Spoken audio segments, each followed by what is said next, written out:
Hello चिड़िया, तुमने कल से कुछ भी नहीं खाया है।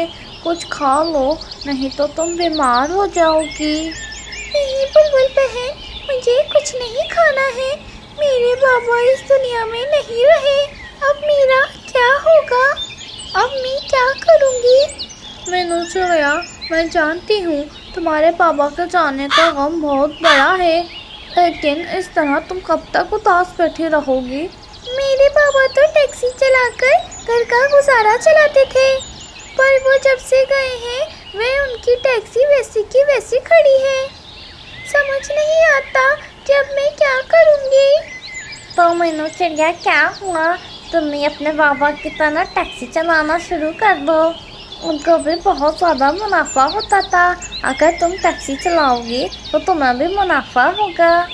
हाँ चक्कू भाई, अब मैं इस टैक्सी को चलाऊंगी, क्योंकि टैक्सी के अलावा मेरे पास और कोई व्यापार नहीं है। अगली सुबह हो जाती है। मीनू चिड़िया टैक्सी चलाना शुरू कर देती है।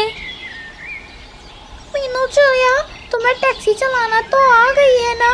मेरे पति की तबीयत बहुत ज़्यादा खराब हो गई है, इसलिए इन्हें टैक्सी में लेके उल्लू ऊँची के पास लेके जाना है मुझे। बुलबुल बहन, आप बिल्कुल भी चिंता मत करें। मेरे बाबा ने मुझे बहुत अच्छी तरीके से टैक्सी चलाना सिखा दी थी। बस आप जल्दी से अपने पति को लेकर आए। तो बस फिर क्या, चिड़िया बड़ी आराम से बुलबुल और उसके पति को उल्लू वैद्य जी के पास लेकर चली जाती है। वाह मीनू चिड़िया, तुम तो टैक्सी चलाने में बहुत ज़्यादा माहिर हो। अब मैं तुम्हारी ही टैक्सी में जाऊंगी हमेशा। अच्छा, ये लो तुम्हारे पैसे। फिर इस तरह मीनू चिड़िया रोज़ाना ही टैक्सी चलाती और अपने घर का गुजारा करती थी।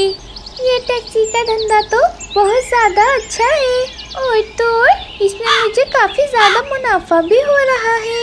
मेरे वजह से पक्षी बहुत ही आराम से दूसरे जंगल चले जाते हैं। इसी जंगल में कालू कौवा भी रहता था, जो कि बहुत ज़्यादा आलसी था। बस हर समय अपने घर में ही आराम करता रहता था। कालू जी, बस बहुत परेशान कर दिया आपने। मैंने आपको बहुत बर्दाश्त कर लिया। अब आपको कोई ना कोई धंधा करना पड़ेगा। आखिर कब तक हम मुश्किलों से भोजन ढूंढते रहेंगे? मेरी कितनी ज़्यादा बेइज्जती होती है। रानी, मुझे घर में बैठने का कोई शौक नहीं है, परंतु मैं क्या करूं? कौन सा व्यापार शुरू करूं? मुझे तो कोई काम आता ही नहीं है, इस काम को करके मैं पैसे कमा सकूं।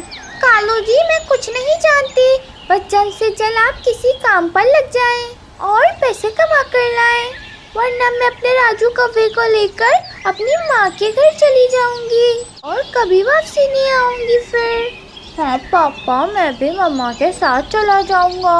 मैं आपसे कब से कह रहा हूँ कि मुझे खिलौने दिलाएं, मगर आप तो दिलाते ही नहीं हैं। अगर आपने मुझे खिलौने नहीं दिलाए तो मैं मम्मा के साथ चला जाऊंगा।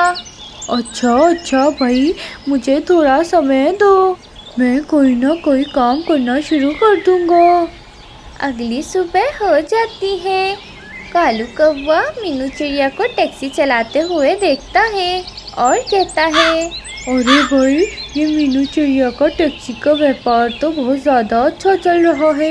मीनू चिड़िया रोज़ाना कितने सारे पक्षियों को दूसरे जंगल छोड़कर आती है और ना जाने कितने सारे पैसे भी कमाती होगी।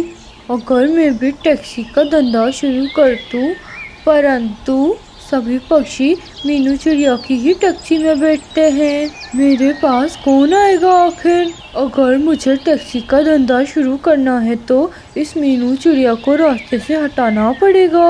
ये कहकर कालू कौवा मीनू चिड़िया के पास चला जाता है। मीनू चिड़िया, मुझे तुम्हारी ये टैक्सी बहुत ज़्यादा ही पसंद है, क्या तुम मुझे ये अपनी टैक्सी बेचोगी? अरे ना पापा ना, ये टैक्सी ही तो मेरी आखिरी निशानी है। इसी से मैं काफ़ी ज़्यादा मुनाफा करती हूँ, और तो ये मेरे बाबा की आखिरी निशानी भी है। दे दो ना भाई, तुम तो बहुत ज़्यादा मेहनती हो, कोई और धंधा भी शुरू कर सकती हो, परंतु मुझे तो बस सिर्फ टैक्सी ही चलानी आती है।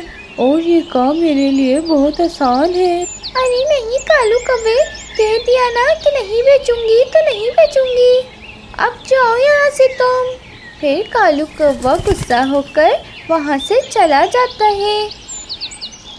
मीनू चिड़िया तो बहुत चालाक है, इतनी आसानी से मुझे टैक्सी नहीं भेजेगी। मुझे कुछ ना कुछ सोचना पड़ेगा। कालू कौवा अपने शातिर से दिमाग में एक उपाय सोचने लगता है।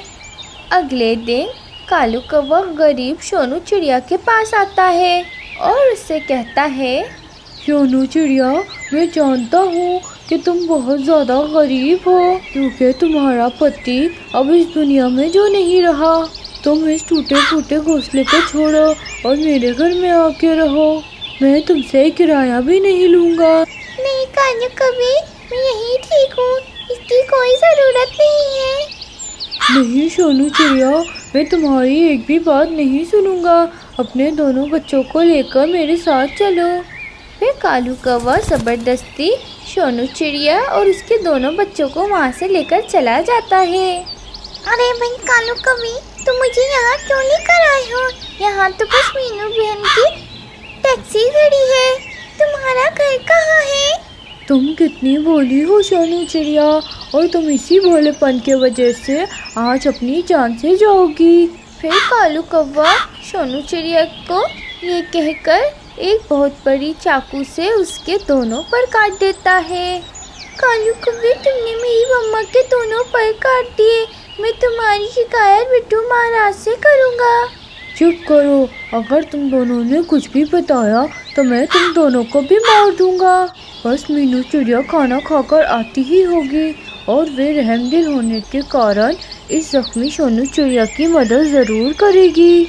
ये सब छुपकर रानी कौवे भी देख रही होती है।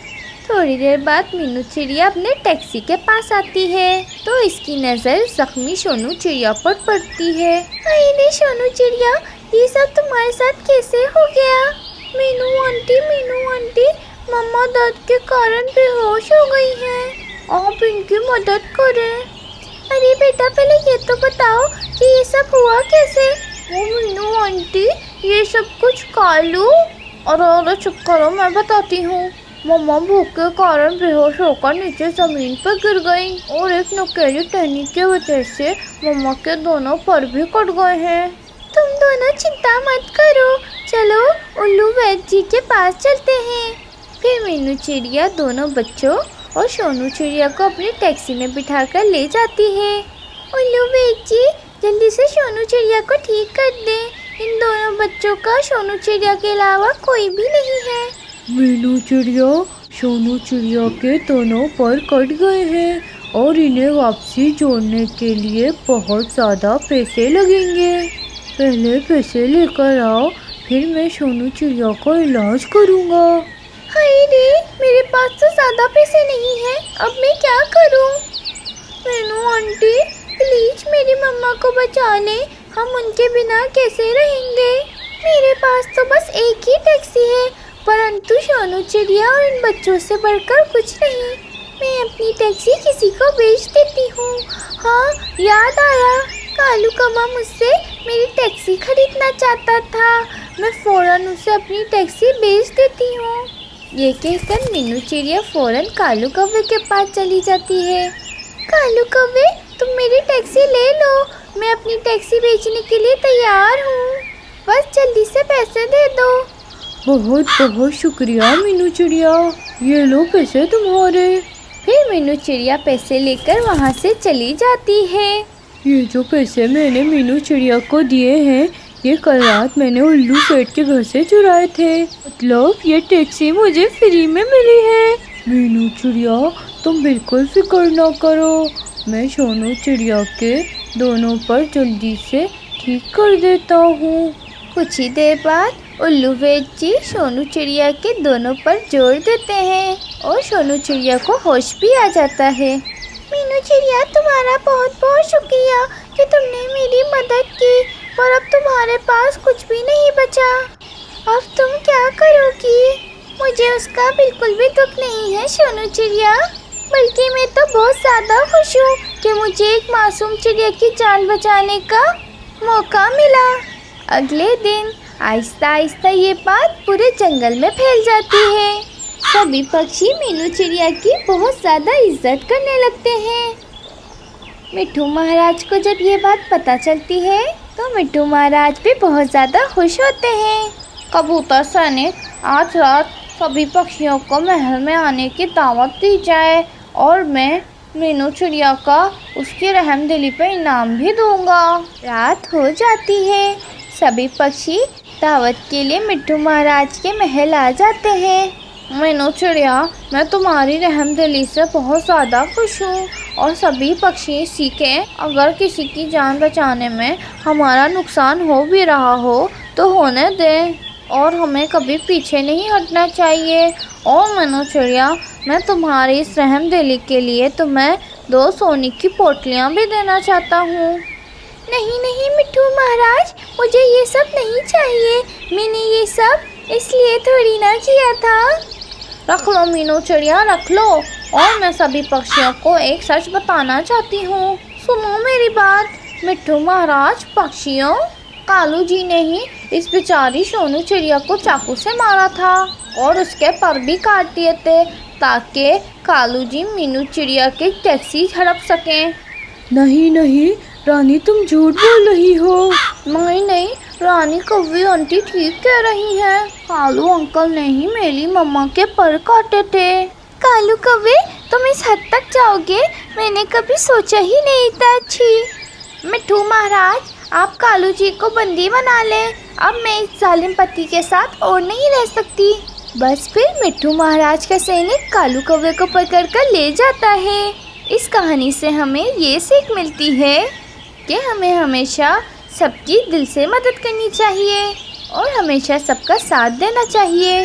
अगर आपको ये कहानी अच्छी लगी तो चैनल को ज़रूर सब्सक्राइब करें।